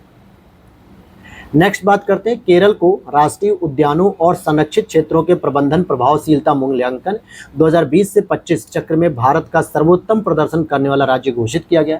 यह मूल्यांकन केंद्रीय पर्यावरण वन जलवायु परिवर्तन मंत्रालय के द्वारा किया गया है। तो दोनों बातें सही हैं। तो ध्यान देना, केरल को राष्ट्रीय उद्यानों और संरक्षित क्षेत्रों के प्रबंधन प्रभावशीलता मूल्यांकन, यानी नेशनल जो पार्क होते हैं, जो प्रोटेक्टेड एरियाज होते हैं, इसमें बेहतर तरीके से मैनेजमेंट केरल ने किया और ये सर्वोच्च अंक प्राप्त करता है। तो दोनों बातें यहाँ पे सही हैं। इस मूल्यांकन में केरल को 76.22 स्कोर मिला, और यह एकमात्र राज्य है जिसे बहुत अच्छा यानी वेरी गुड रेटिंग मिली है। केरल के प्रमुख संरक्षित क्षेत्रों में एराविकुलम राष्ट्रीय उद्यान को देश का शीर्ष पार्क माना गया है, और इसमें टॉप 4 स्टेट में जैसे आपका केरल हो गया, कर्नाटक हो गया, पंजाब हो गया, हिमाचल प्रदेश हो गया। क्वेश्चन नंबर नेक्स्ट है आपका, क्वेश्चन नंबर 24 है, जून 2025 को बॉलीवुड अभिनेत्री कैटरीना कैफ को किस देश का वैश्विक पर्यटन राजदूत नियुक्त किया गया है? तो ये हो जाएगा आंसर डी मालदीव। अच्छा, अभी आपने देखा होगा सारा तेंदुलकर जी की जो है कि बहुत सारी वीडियो जो है कि वायरल हो रही थी, फोटोज़ वगैरह। ये सचिन तेंदुलकर जी की बेटी हैं। ऐसा इसलिए क्योंकि इनको ऑस्ट्रेलिया सरकार के द्वारा जो है कि एम्बेसडर नियुक्त किया गया पर्यटन को लेकर, जो भारतीय संबंधित रहेगा, ठीक है। तो ऑस्ट्रेलिया के लिए नियुक्त किया गया। हालांकि यहाँ पर हम पढ़ रहे हैं कैटरीना कैफ को। तो इस पहल का उद्देश्य मालदीव की एक लग्जरी यात्रा गंतव्य के रूप में खासकर भारतीय और वैश्विक दर्शकों के बीच पहचान बढ़ाना है। क्वेश्चन नंबर नेक्स्ट है, केरल राज्य वन्य जीव बोर्ड ने राज्य के अरलम अभ्यारण्य को भारत का पहला तितली अभ्यारण्य घोषित किया है। तो यहाँ पर भारत का पहला तितली अभ्यारण्य क्या अरलम अभ्यारण्य है, और अरलम वन्यजीव अभ्यारण्य का नाम परिवर्तित करके अब अरलम तितली अभ्यारण्य कर दिया गया। देखो, दूसरा स्टेटमेंट तो सही है, लेकिन मेरे भाई पहला नहीं, क्योंकि भारत का पहला तितली अभ्यारण्य ये नहीं है। कमेंट करके बताओ जो है कि कहाँ पर है। पश्चिमी घाट की हरियाली में फैले 55 वर्ग किलोमीटर क्षेत्र में विस्तारित इस अभ्यारण्य में 266 से अधिक तितलियों की प्रजातियों को संरक्षित किया गया है। यहाँ पे करेक्शन कर लेना मेरे भाई, ठीक है। ये इसका जो आंसर होगा ना, ये बी नहीं होगा, ठीक है। इसका आंसर सी होगा मेरे भाई। दोनों ही स्टेटमेंट सी हैं कि केरल राज्य वन्यजीव बोर्ड ने राज्य के अरलम अभ्यारण्य को भारत का पहला तितली अभ्यारण्य घोषित किया है। ये बात बिल्कुल सही है, 100%, ठीक है। ये आप चाहे तो गूगल पर भी विजिट कर सकते हो, केरल के वेबसाइट पर भी जाके। और दूसरी बात, इसका जो नया नाम हो गया वो अरलम तितली अभ्यारण्य हो गया। और ये है कहाँ पे मुख्य रूप से, तो ये कन्नूर जिले में है। किसमें? कन्नूर जिला, जो पश्चिमी घाट पर केरल में स्थित है, तो वहाँ पर जो है कि है। तो ध्यान देना कि फिर से रिवाइज कर रहा हूँ मैं, या फिर से मैं आपको बताना चाह रहा हूँ कि जो पहला है आपका वो कौन हो जाएगा मेरे भाई, अरलम हो जाएगा, ठीक है। तो बिल्कुल गलत मत करना, इस चीज को ध्यान रखना, ठीक है। एग्जाम में पूछा जा सकता है ये प्रश्न डायरेक्ट कि भैया भारत का पहला तितली अभ्यारण्य कौन सा, तो अरलम है, जो कि केरल के कन्नूर में है। तो इसका आंसर सी होगा। दोनों बातें सही हैं, पहला और दूसरा दोनों सही है, ठीक है। नेक्स्ट अगर हम बात करते हैं, क्वेश्चन नंबर हमारा नेक्स्ट होगा 26। हाल ही में किस सार्वजनिक क्षेत्र के उपक्रम ने SSLV यानी स्मॉल सैटेलाइट लॉन्च व्हीकल के निर्माण और व्यवसायीकरण का अधिकार प्राप्त किया? याद होना चाहिए, इसरो के द्वारा जो है कि तैयार किया जा रहा है, उसकी अपनी एक टीम के द्वारा या उसके ही अंतर्गत जो कंपनी है। तो SSLV के निर्माण के लिए जो व्यवसायिक अधिकार प्राप्त किया है, क्या भारत डायनेमिक्स लिमिटेड है, हिंदुस्तान एरोनॉटिक्स लिमिटेड है, या फिर भारत इलेक्ट्रॉनिक्स लिमिटेड है, बेल, या फिर आपका इनमें से कोई नहीं? तो भैया दूसरे नंबर की सही है। बंगलुरु की कंपनी हिंदुस्तान एरोनॉटिक्स लिमिटेड ने 21 जून 2025 को लघु उपग्रह प्रक्षेपण यानी कि स्मॉल सैटेलाइट लॉन्च व्हीकल की प्रौद्योगिकी हस्तांतरण के लिए 511 करोड़ रुपए की बोली लगाकर यह अनुबंध प्राप्त किया। अगले 2 साल तक इसरो HAL यानी हिंदुस्तान एरोनॉटिक लिमिटेड को SSLV की तकनीक ट्रांसफर करेगा, इसरो ट्रांसफर करेगा। और इस दौरान हाल को 2 प्रोटोटाइप रॉकेट बनाने होंगे और इसरो की आपूर्ति श्रृंखला का प्रयोग करना होगा। HAL इसके डिजाइन में कोई बदलाव अभी नहीं कर सकता है, क्योंकि जो इसरो ने बना के दिए डिजाइन वही रहेगी, बस ये प्रोटोटाइप बनाकर दे देंगे। किसको? इसरो को दे देंगे। तो ये बात समझ में आ गई हिंदुस्तान एरोनॉटिक्स लिमिटेड की। तो यहाँ पर हमारा क्वेश्चन नंबर 27 है, वैश्विक शांति सूचकांक 2025 के बारे में। हमने बहुत अच्छे से पढ़ा था IR में, याद होगा, इंटरनेशनल रिलेशन, जब हम लोग करंट अफेयर्स पढ़ रहे थे वहाँ पे मैंने पॉइंट लिखवाया था कि क्या यह सूचकांक विश्व आर्थिक मंच के द्वारा जारी किया था? तो मैंने कहा था नहीं। जहाँ पे शांति की बात होगी तो वहाँ पे एक पीस वर्ड जरूर आएगा संस्था में, ठीक है। तो ये तो हो ही नहीं सकता, क्योंकि इसको जो जारी किया था वो क्या था, Institute for Economics and Peace. तो पीस का मतलब हो गया शांति, तो भैया पहला गलत हो गया। और इसमें आइसलैंड को शीर्ष स्थान प्राप्त हुआ, बिल्कुल सही। और इसमें भारत को 118वां स्थान प्राप्त हुआ। नहीं मेरे भाई, इतना भी हमारे पीछे नहीं था, मतलब इतना भी नहीं। इस बार भारत को इसमें 115 नंबर का स्थान प्राप्त हुआ है। इसीलिए पहला स्टेटमेंट गलत, तीसरा गलत, केवल दूसरा ही सही होगा, अर्थात बी ऑप्शन इज करेक्ट हो जाएगा। आइए देखते हैं। 18 जून 2025 को Institute for Economics and Peace द्वारा वैश्विक शांति सूचकांक 2025 जारी किया गया। 2025 के वैश्विक शांति सूचकांक में आइसलैंड, जो कि 2008 से लगातार शीर्ष पर है, और वहीं रूस को सबसे निचला स्थान प्राप्त हुआ। बहुत इंपॉर्टेंट पॉइंट हो सकता है एक बार को, क्योंकि रूस पे आपका ध्यान नहीं जाएगा, क्योंकि आपको लगे रूस तो बहुत विकसित है, संपन्न है, तो ये अंतिम कैसे हो सकता है। और इस सूचकांक में भारत को 115वां स्थान मिला, जो कि पिछले वर्ष 116 नंबर था। आगे बात करते हैं भारत जेन की। निम्नलिखित में से भारत जेन के संबंध में कौन सा तथ्य सही नहीं है? यह भारत का पहला स्वदेशी रूप से विकसित multi modal large language model है, जिसे सरकारी वित्त पोषण प्राप्त है। बिल्कुल, ये LLM है, यानी कि लार्ज लैंग्वेज मॉडल है, जो कि स्वदेशी रूप से विकसित है। बिल्कुल ठीक है। यह मॉडल 22 भारतीय भाषाओं में टेक्स्ट, वाणी और चित्र आधारित इनपुट को एकीकृत करता है, जो संविधान में 8वीं अनुसूची के तहत जो 22 भाषाओं का प्रावधान है उसके तहत कहा गया है। और इसका उद्देश्य नैतिक, समावेशी पारदर्शी और भारतीय मूल्यों में निहित एआई विकसित करना है जो स्वास्थ्य, शिक्षा, कृषि और प्रशासन जैसे क्षेत्रों में उपयोगी होगा। और यह परियोजना विज्ञान प्रौद्योगिकी विभाग द्वारा शुरू की गई है इसे आईआईटी दिल्ली के साथ लागू किया गया है। तो देखो यहाँ पर पहला, दूसरा, तीसरा सही है, चौथे में भी ये सही है कि विज्ञान और प्रौद्योगिकी विभाग के द्वारा शुरू किया गया, लेकिन इसे आईआईटी दिल्ली के साथ लागू नहीं किया गया क्योंकि इसको अगर आप देखोगे तो आईआईटी बॉम्बे के सहयोग से शुरू किया गया है। क्लियर हो गया, आईआईटी बॉम्बे। आगे बात करते हैं, मारुति सुजुकी इंडिया लिमिटेड ने हरियाणा के मानेसर प्लांट में देश की सबसे बड़ी in plant automobile railway siding का उद्घाटन किया, जिसका लक्ष्य फाइनेंशियल ईयर 2030-31 तक 45% वाहन रेल के जरिए भेजना है। तो याद होगा कि आपको रेल मंत्री जो अश्विनी वैष्णव जी थे, उन्होंने जो है कि देश का पहला सबसे बड़ा जो है कि ऑटोमोबाइल यहाँ पर जो है कि जो आपका मल्टी मॉडल टर्मिनल है वो आपका उद्घाटित किया था। तो ये बात तो सही है, लेकिन यहाँ पे दूसरे के जो टारगेट की बात करें तो भैया दूसरा टारगेट यहाँ पे अचीव नहीं किया जा रहा है। तो पढ़ लेते हैं पूरे टॉपिक को कि जिसका लक्ष्य है कि फाइनेंशियल ईयर 2030-31 तक हम 35% वाहन रेल के जरिए भेजना है। यह मारुति का दूसरा इनप्लांट रेलवे साइडिंग प्रोजेक्ट है, पहला मार्च 2024 में गुजरात में शुरू हुआ था। हालांकि 452 करोड़ रुपए की लागत से विकसित यह परियोजना प्रधानमंत्री गति शक्ति राष्ट्रीय मास्टर प्लान के अनुरूप है और रेल आधारित वाहन डिस्पैच को बढ़ाकर ईंधन की खपत और कार्बन उत्सर्जन को कम करने में मदद करेगी। अब आगे बात करते हैं हम लोग कि 13 जून 2025 को ऑपरेशन राइजिंग लायन के तहत इजराइल ने ईरान के किन 2 परमाणु केंद्रों को निशाना बनाया था? तो ये थे आपके नतांज और इस्फहान। वैसे देखा जाए तो यहीं पर 3 थे, नतांज था, फोर्डो था, इस्फहान था। मतलब यहाँ पे फोर्डो भी कह सकते हो, फोर्ड या फोटो जो भी कह दो, इस तरीके का नाम है, नतांज और इस्फहान। हालांकि इसी पर ऑपरेशन जो है कि मिडनाइट नाम का भी एक ऑपरेशन चलाया गया था यूएसए के द्वारा, उसने भी इन तीनों को समाप्त करने की कोशिश की। और ऑपरेशन राइजिंग लायन तो जो है कि यानी उभरती हुई जो है कि इजरायली कौम, ये उसका अर्थ था। आगे बात करते हैं 113वां अंतर्राष्ट्रीय श्रम सम्मेलन 2025 के बारे में। इसका आयोजन 13 जून 2025 को नीदरलैंड में किया गया, ये नीदरलैंड के हेग में, और इसमें वैश्विक कार्यस्थलों पर जैविक खतरों से सुरक्षा को लेकर पहला अंतर्राष्ट्रीय श्रम मानक पारित किया गया।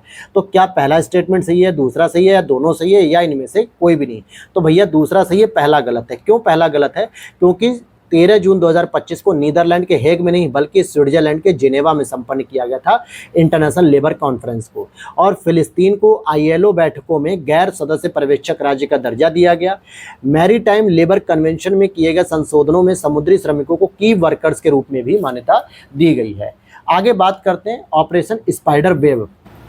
अब यहाँ पर अगले प्रश्न को देखते हैं कि ऑपरेशन स्पाइडर वेब किस देश के द्वारा रूस के खिलाफ 1 जून 2025 को शुरू किया गया?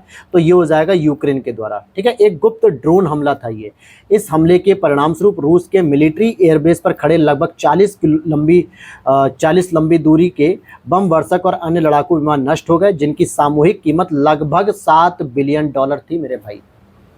जलवायु परिवर्तन प्रदर्शन सूचकांक 2025 के बारे में। भारत इस सूचकांक में क्या 5वें स्थान पे? नहीं मेरे भाई, 10वें स्थान पे। पिछली बार बल्कि 8वें स्थान पे था लास्ट ईयर, लेकिन इस बार 10वें स्थान पे हो गया। और इसमें एक और इंटरेस्टिंग बात बता दूं कि न तो इसमें फर्स्ट, सेकंड, थर्ड ये पोजीशन किसी को नहीं मिलती, क्योंकि ये कोई भी बेहतर स्टेट काम नहीं कर पाता है। तो 4th नंबर से शुरू होकर भारत को 10th नंबर तक आके आप काउंट करोगे। ये पढ़ाया पूरा डिटेल से, ऐसा नहीं कि नहीं पढ़ाया, पूरा पढ़ाया है। और इसमें देखो लिख रहा है इस सूचकांक में डेनमार्क 4थे स्थान पे। बिल्कुल ओवरऑल में इसको फर्स्ट ही माना जाएगा, लेकिन है 4थे स्थान पे, क्योंकि पहला, दूसरा, तीसरा ये पोजीशन कोई भी देश अचीव नहीं कर पाता है। तो यहाँ पे दूसरा तो सही है, पहला गलत है, क्योंकि यहाँ पे 5 नहीं 10 नंबर की रैंक मिली हुई है। ठीक है, तो यहाँ पर आप देखोगे इस सूचकांक में 10वें स्थान पे, जो कि 2024 की तुलना में 2 स्थान नीचे, क्योंकि 2024 में 8th पोजीशन थी। तो जो चीजें मैंने बहुत डिटेल से पढ़ाई हैं वो गलत नहीं होनी चाहिए मेरे भाई आपकी। बात करते हैं सीसीपीआई 2025 में शीर्ष 3 स्थान खाली है, क्योंकि कोई भी देश सभी संकेतकों में उच्चतम मानकों को पूरा नहीं कर पाता है। सीसीपीआई को 2005 से 3 पर्यावरण गैर सरकारी संगठन, जिसमें एक जर्मन वॉच है जो बॉन जर्मनी में, New Climate Institute Cologne Germany में, और Climate Action Network International Beirut Lebanon में प्रदर्शित किया था। तो कहने का मतलब न्यू क्लाइमेट हो गया और आपका जर्मन वॉच हो गया, ये दोनों तो जर्मनी के, लेकिन क्लाइमेट एक्शन नेटवर्क ये आपका बेरूत लेबनान में, और लेबनान की राजधानी है मेरे भाई बेरूत है। मैंगो मैन के नाम से प्रसिद्ध किस व्यक्ति ने रक्षा मंत्री राजनाथ सिंह के नाम पर एक नई आम की किस्म राजनाथ नाम रखा? तो भैया ये थे आपके कलीमुल्ला खां साहब। कलीमुल्ला खां जो कि उत्तर प्रदेश के रहने वाले हैं, ने आम की एक नई किस्म का नाम रक्षा मंत्री राजनाथ सिंह के नाम पर रखा है। मलिहाबाद के अपने बगीचे में अपनी विशिष्ट ग्राफ्टिंग तकनीक के उपयोग करके इसको उगाया गया और इसका नाम रखा गया राजनाथ नाम। क्वेश्चन नंबर 35 को देखते हैं।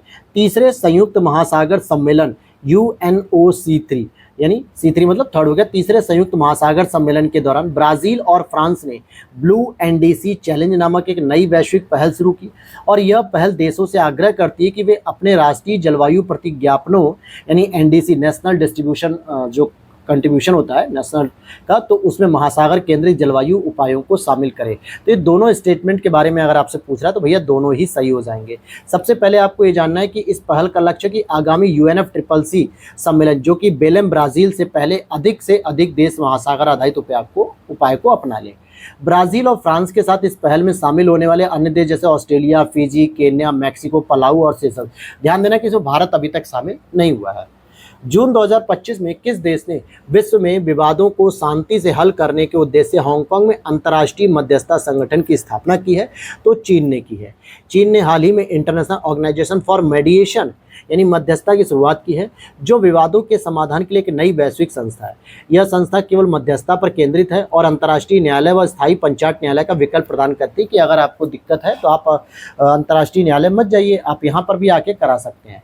और यह दुनिया की पहली अंतर सरकारी संस्था होगी जिसका मुख्यालय हांगकांग में रखा गया है। क्वेश्चन नंबर 37 है। 15 जून 2025 को जनजातीय कार्य मंत्रालय मोटा भारत सरकार के द्वारा शुरू किया गया धरती आबा जन भागीदारी अभियान भारत का अब तक का सबसे बड़ा जनजातीय सशक्तिकरण है। देखो, धरती आबा कहा जाता था आपके जो 1899 में जो आंदोलन हुआ था, मुंडा आंदोलन, ठीक है, बिरसा मुंडा वाला। और यह अभियान 15 जून से 15 जुलाई 2025 तक चलेगा, जिसे प्रधानमंत्री जनजातीय न्याय महाअभियान यानी कि PM जनमन तथा धरती आबा जनजातीय ग्राम उत्कर्ष अभियान, ठीक है, द्वारा क्रियान्वित किया जा रहा है। तो दोनों बातें यहाँ पे सही हैं। दोबारा एक बार सुन लो, इसको पूरा मैंने आपको पढ़ाया, याद होगा तो, कि इस अभियान का उद्देश्य है कि 31 राज्यों और केंद्र शासित प्रदेशों के, हमने क्यों नहीं पूरे लिए, क्योंकि भैया हमारे पास 28 तो राज्य हैं और 8 हमारे पास यूनियन टेरिटरीज हैं, तो हमने केवल 31 ही क्यों लिए, क्योंकि बाकी राज्य और यूनियन टेरिटरीज में जनजातियां पाई नहीं जाती हैं, तो वहाँ पे इस अभियान का कोई उद्देश्य नहीं है। तो हमने 31 राज्यों और यूनियन टेरिटरीज को कलेक्ट किया, जिसमें 549 जिले कह सकते हो, या इन जिलों के अंतर्गत आपको 2900 ब्लॉक मिल सकते हैं और 270 अति संवेदनशील जो जनजातियां केंद्रित जिले हैं, इनके लगभग 1 लाख से अधिक गांवों और बस्तियों में लगभग 5.5 करोड़ से अधिक जनजातीय नागरिकों को सरकारी योजनाओं का पूरा लाभ पहुंचाना है। तो ये एक अच्छा जो है कि प्रयास है, आप यहाँ पर देख सकते हो, ठीक है। ये अभियान पूरा समझ में आ गया। अब चलते हैं अगले प्रश्न की ओर। नेट और जेईई समेत अन्य प्रतियोगी परीक्षाओं के लिए कोचिंग संस्थानों पर छात्रों की बढ़ती निर्भरता, प्रवेश परीक्षाओं की निष्पक्षता की जाँच के लिए शिक्षा मंत्रालय ने 20 जून 2025 को किसकी अध्यक्षता में एक 9 सदस्यीय समिति का गठन किया है? तो विनीत जोशी की अध्यक्षता में। उच्च शिक्षा सचिव विनीत जोशी की अध्यक्षता वाली समिति कोचिंग सेंटरों पर छात्रों की निर्भरता घटाने के उपाय सुझाएगी और इन खामियों की जांच करेगी जिसके कारण छात्र कोचिंग जाने पर मजबूर हो जाते हैं। भाई दो बड़े लॉजिक हैं। एक तो लॉजिक ये है कि पर्याप्त रूप से आधारभूत ढांचे की कमी है। दूसरा, हमारे यहाँ जो शिक्षक योग्य हैं उनको तो सम्मान मिल नहीं रहा है, यानी उनको क्या किया जा रहा है, अदर काम में निपटा दिया जा रहा है, लगा दिया। जैसे आप यूपी की ही बात करो तो चाहे प्राइमरी एजुकेशन के टीचर हो या फिर अपर प्राइमरी हो या फिर आपके जो है कि इंटर कॉलेज के लेक्चरर और डिग्री कॉलेज, इनमें मैक्सिमम लोगों को स्टेट क्या करती है, अपने इलेक्शन के काम में या फिर जनगणना के काम में या फिर अदर कामों में भी उलझा देती है, जिससे क्या होता है कि टीचर प्रॉपर समय नहीं दे पाते, पहली चीज। दूसरा, समय समय पे जो है कि टीचरों का भी एवेल्युएशन नहीं होता, चेकिंग नहीं होती। चेकिंग के नाम पे अधिकारी क्या करते हैं, टीचरों का शोषण करते हुए पैसे को कलेक्ट करते हैं। तो ये 2-3 मेजर प्रॉब्लम्स हैं जो यहाँ पर इस तरीके से बच्चों को निर्भर कर रही है कोचिंग की तरफ, क्योंकि भाई टीचर पढ़ाना नहीं चाह रहे फिर इस वजह से। तो याद रखना आपको विनीत जोशी। और कितने सदस्यीय मेरे भाई, 9 सदस्यीय है। एक पेड़ माँ के नाम 2.0 अभियान शुरू किया गया, इस पे विचार करते। विश्व पर्यावरण दिवस जब कब होता है, विश्व पर्यावरण दिवस 5 जून को 2025 के अवसर पर प्रधानमंत्री नरेंद्र मोदी जी ने नई दिल्ली के महावीर जयंती पार्क में एक पौधा लगाकर राष्ट्रव्यापी वृक्षारोपण अभियान एक पेड़ माँ के नाम 2.0 के दूसरे चरण का अभियान शुरू किया। बिल्कुल सही है, नई दिल्ली में ही शुरू किया गया था और इसके तहत 5 जून से 30 सितंबर के बीच देश भर में लगभग 10 करोड़ पेड़ लगाने का एक महत्वाकांक्षी लक्ष्य रखा गया। दोनों ही बातें सही हैं। और ध्यान देना कि इस अभियान को मिशन लाइफ के तहत संचालित किया रहा है। याद होगा मिशन लाइफ जो है कि जिसमें लाइफ स्टाइल फॉर एनवायरमेंट यानी इको फ्रेंडली होनी चाहिए। आगे बात करते हैं, ये भी देखो मैंने प्रश्न पढ़ाया आपको कि 12 जून 2025 को अहमदाबाद में एयर इंडिया की उड़ान संख्या AI-171 ड्रीम लाइनर जो विमान था, दुर्घटनाग्रस्त होने की जांच के लिए भारत सरकार द्वारा गठित उच्च स्तरीय बहुविषयक समिति के अध्यक्ष कौन है? तो इसके हो जाएंगे गोविंद मोहन। इंपॉर्टेंट प्रश्न है, अच्छा प्रश्न है, क्योंकि उस समय जो मैगजीन में टॉपिक आया था वो केवल इसके बेसिक फैक्ट के बारे में था, लेकिन यहाँ पे नई कमेटी का जो प्रश्न दिया ये भी अच्छा हो सकता है। तो यह समिति केंद्रीय नागरिक उड्डयन मंत्रालय के विमान दुर्घटना जांच ब्यूरो की जांच कर रही है और इसकी अलग से जांच करेगी, जिसके लिए गोविंद मोहन इसके अध्यक्ष रहेंगे। आगे देखते हैं, 6 से 7 जून 2025 को अंतर्राष्ट्रीय आपदा रोधी अवसंरचना सम्मेलन 2025 नीस फ्रांस में आयोजित किया गया। इस सम्मेलन का मुख्य विषय तटीय क्षेत्रों के लिए एक सुदृढ़ भविष्य को आकार देना था।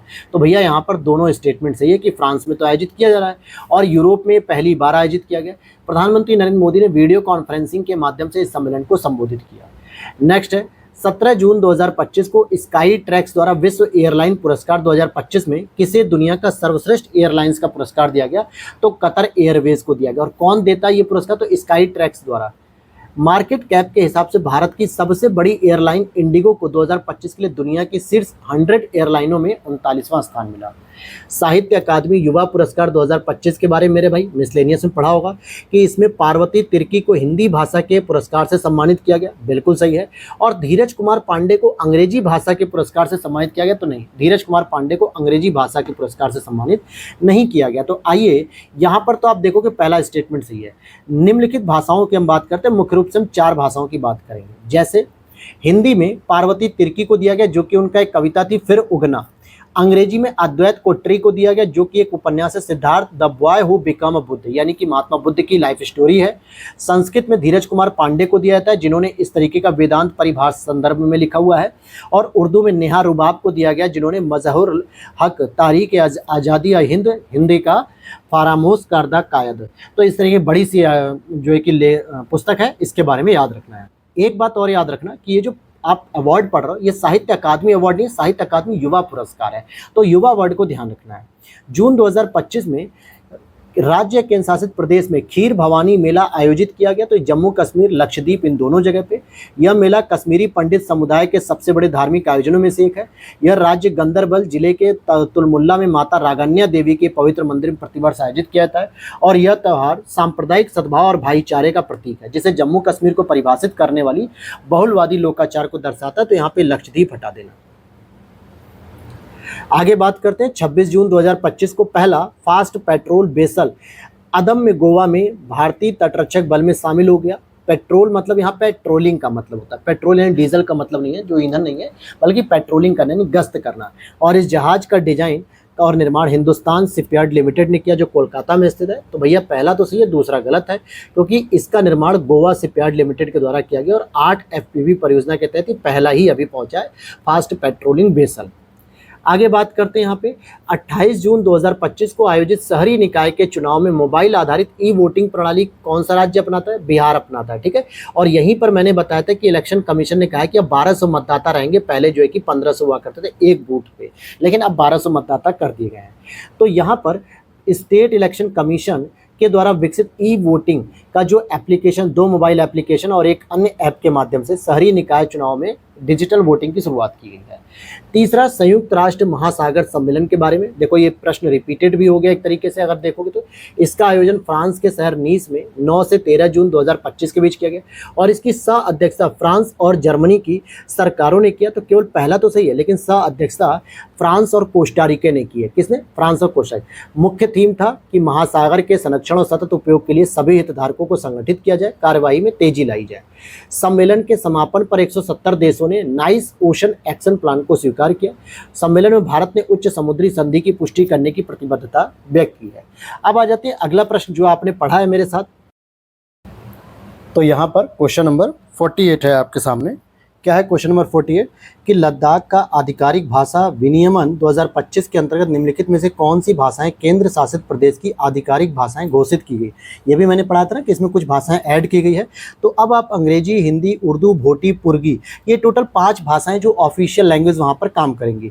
इस विनियमन के लागू होने से पहले आधिकारिक उद्देश्यों के लिए अंग्रेजी भाषा का इस्तेमाल आधिकारिक भाषा के रूप में किया जाता रहा है, लेकिन अब 4 भाषाएं और ऐड कर दी गई, जिसमें आप कोई भी गवर्नमेंट या ऑफिशियल लेटर वगैरह जो भी अपना पत्राचार आप कर सकते हैं, जिसमें हिंदी ऐड कर दिया, उर्दू, भोटी और पुर्गी। तो याद रखना मेरे भाई कि हिंदी, उर्दू, अंग्रेजी तो ईजी, लेकिन भोटी और पुर्गी को याद रख लेना। आगे बात करते हैं, सेबी ने अनुसूचित वाणिज्यिक बैंकों द्वारा प्रस्तुत किए गए डेटा की गुणवत्ता का मूल्यांकन करने के लिए सुपरवाइजरी डेटा क्वालिटी इंडेक्स विकसित किया गया। ये पहला पॉइंट। दूसरा कह रहा है कि यह सूचकांक बैंकों के डेटा को 4 महत्वपूर्ण मानदंडों के आधार पर आंकता है। तो कौन सा सही नहीं है? पहला ही गलत हो गया। क्यों गलत हो गया? क्योंकि सेबी कब से यार भैया बैंकों के डेटा को प्रस्तुत करने लगा? बैंक का काम आरबीआई देखता है। रेगुलेशन एक्ट 1949 के तहत देखेगा तो आरबीआई एक्ट 1934 के तहत। सेबी का तो ये काम ही नहीं हो सकता, सेबी तो शेयर मार्केट में। तो इस आधार पे ही आप इसको लगा सकते हो। और दूसरे की अगर हम बात करें, ठीक है भाई, डेटा को 4 मानदंडों पे रखा था, तो आ जाइए। आरबीआई ने अनुसूचित वाणिज्यिक बैंकों द्वारा प्रस्तुत किए गए डेटा की गुणवत्ता का मूल्यांकन करने के लिए सुपरवाइजरी डेटा क्वालिटी इंडेक्स विकसित किया है। यह सूचकांक बैंकों के डेटा को 4 महत्वपूर्ण मानदंडों के आधार पर आंकता है, जो इस प्रकार है, जैसे एक्यूरेसी हो गया, टाइमलीनेस हो गया, और कंप्लीटनेस हो गया, और कंसिस्टेंसी हो गया। इन 4 चीज़ों पे मेजर करता है। नेक्स्ट है आपका, राष्ट्रपति द्रौपदी मुर्मू जी ने उत्तराखंड के किस शहर में राष्ट्रपति तपोवन, राष्ट्रपति निकेतन का उद्घाटन किया? तो ये हो जाएगा देहरादून। राष्ट्रपति ने देहरादून के नवनिर्मित राष्ट्रपति तपोवन और निकेतन का औपचारिक उद्घाटन किया है। नेक्स्ट है, 31 मई 2025 को 72वां मिस वर्ल्ड 2025 सौंदर्य प्रतियोगिता मुंबई के जियो वर्ल्ड कन्वेंशन सेंटर में आयोजित की गई थी। पहला पॉइंट। दूसरा, इसमें थाईलैंड की ओपाल सुचाता चुआंगसरी ने यह खिताब जीता। तो भैया दूसरा तो सही है। पहला कि ये जो 72वां मिस वर्ल्ड जो प्रोग्राम था, ये आपका हैदराबाद तेलंगाना में आयोजित हुआ था, न कि जियो वर्ल्ड कन्वेंशन मुंबई में नहीं। तो हैदराबाद तेलंगाना में आयोजित हुआ। साथ ही साथ भारतवर्ष में 1996 में बेंगलुरु में हुआ था, और 2024 में मुंबई में आयोजित हुआ था, और 2025 में हैदराबाद तेलंगाना में हुआ। तो ओपल सुचाता जो है कि मिस वर्ल्ड जीतने वाली पहली थाईलैंड की महिला है। इस प्रतियोगिता में कोटा राजस्थान की नंदिनी गुप्ता ने भारत का प्रतिनिधित्व किया था। नेक्स्ट है, संयुक्त राष्ट्र महासभा ने आधिकारिक तौर पर किस वर्ष को महिला किसान का अंतर्राष्ट्रीय वर्ष घोषित किया है? तो 2026 को। इस कदम का उद्देश्य कृषि में महिलाओं के योगदान और चुनौतियों की ओर वैश्विक ध्यान आकर्षित किया जाए, जिससे लैंगिक समानता वाली नीतियों को बढ़ावा दिया जा सके। तो महिला किसान का अंतर्राष्ट्रीय वर्ष 2026 घोषित किया गया। नेक्स्ट है, जापानी ऑटोमोबाइल कंपनी होंडा ने अपने पहले पुनः प्रयोज्य यानी रीयूजेबल रॉकेट का सफल लॉन्च और लैंडिंग परीक्षण किया। याद होगा, पहले हीरो होंडा बाइक आती थी, होंडा की अभी भी साइन वगैरह होंडा कंपनी चलती है, लेकिन पहले हीरो और होंडा का टाई अप था। तो अब होंडा अलग है, हीरो अलग हो गई, ठीक है, जापान की कंपनी। अमेरिका और चीन के बाद यह पहली बार किसी कंपनी द्वारा सफल रीयूजेबल रॉकेट का परीक्षण। तो दोनों बातें यहाँ पर सही हो जाएंगी। आगे बात करते हैं, जून 2025 में संयुक्त राष्ट्र महासभा ने प्रति वर्ष किस तिथि को जबरदस्ती उपायों के खिलाफ अंतर्राष्ट्रीय दिवस यानी international day against unilateral coercive measures के रूप में घोषित करने के लिए प्रस्तावित किया है? तो 4 दिसंबर को। यूरोपीय संघ, ऑस्ट्रेलिया, ब्रिटेन, कनाडा, जापान, संयुक्त राज्य अमेरिका सहित वैश्विक उत्तर के देशों ने इसके खिलाफ मतदान किया है। नेक्स्ट अगर हम बात करते हैं, महेंद्र सिंह धोनी को आईसीसी क्रिकेट परिषद आईसीसी हॉल ऑफ फेम में शामिल किया गया। अभी मैंने परसों ही आपकी जो स्पेशल स्पोर्ट्स वाली क्लास कराई थी ना, आई दृष्टि के लास्ट वाले सेक्शन, उसी मैंने पढ़ाया था कि हाँ ये भी जो है कि इसमें शामिल हो गए।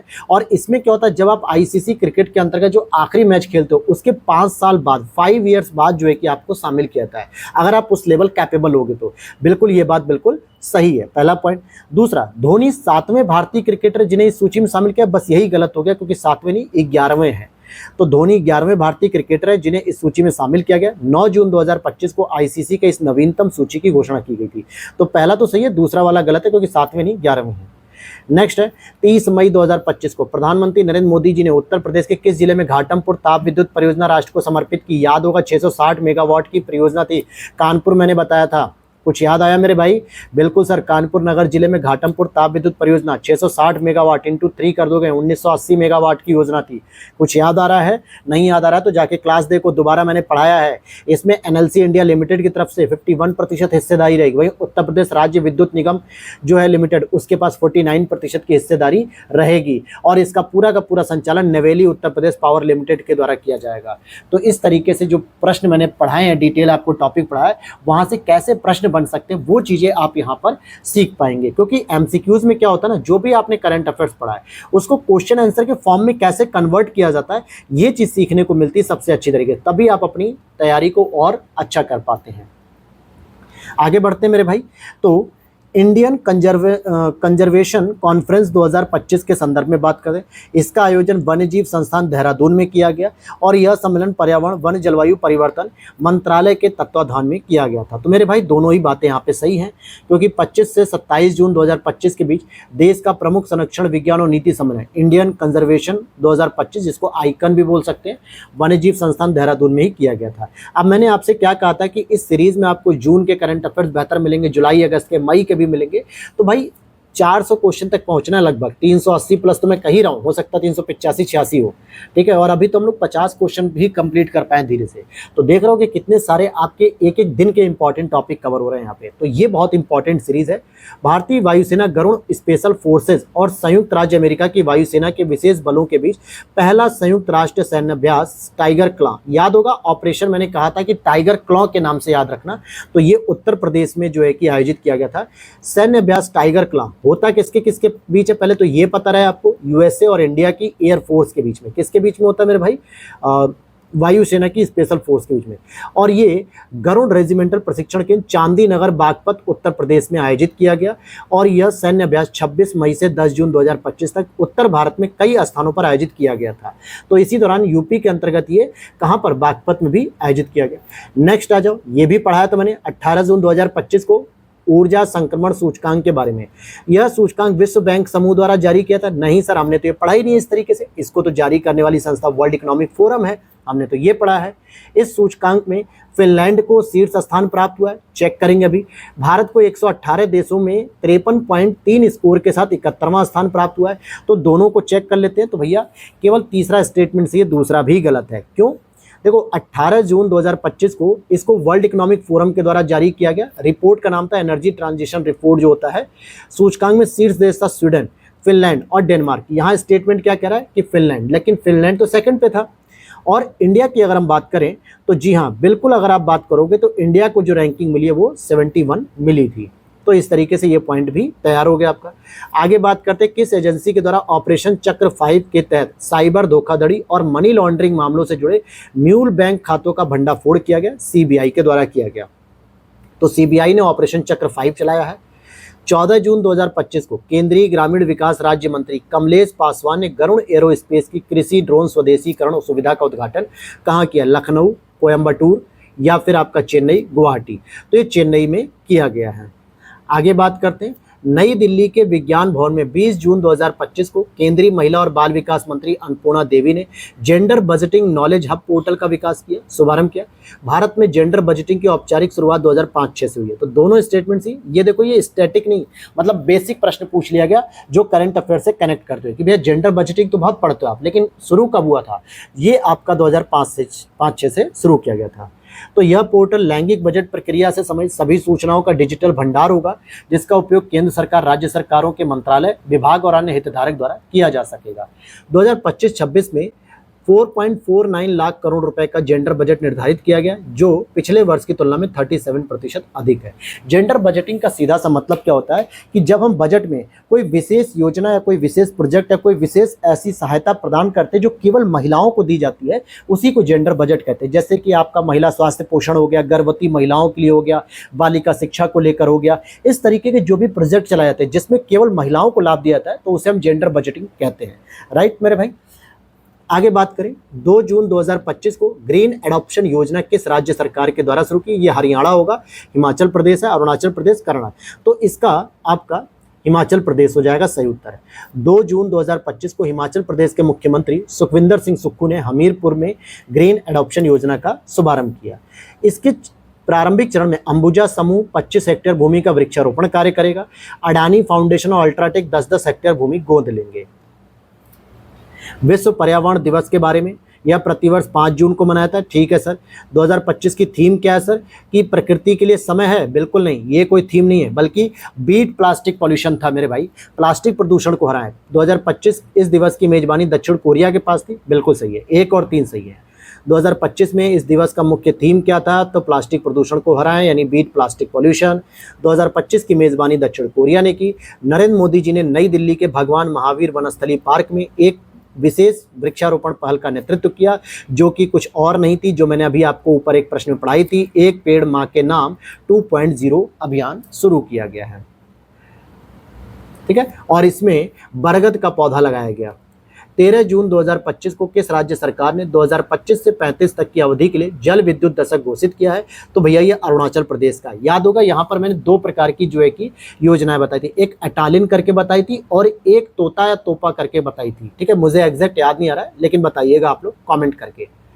नेक्स्ट अगर हम प्रश्न की बात करते हैं तो केंद्र सरकार द्वारा 16वीं जनगणना 2027 के संदर्भ में, बहुत अच्छा प्रश्न है।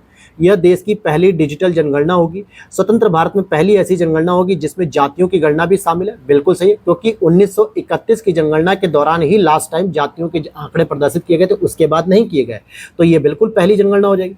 और इस संदर्भ में 1 मार्च 2027 को रखी गई है, जबकि लद्दाख, जम्मू कश्मीर, हिमाचल प्रदेश, उत्तराखंड, ये 4 ऐसे जिले होंगे, राज्य होंगे जहाँ पे 1 अक्टूबर 2026 से ही शुरू हो जाएगी। तो याद करो, मैंने डायग्राम बेसिस बनाया था कि 2 चरण में होगी। पहला चरण आपका जो रहेगा 2026 में, दूसरा चरण आपका 2027 में।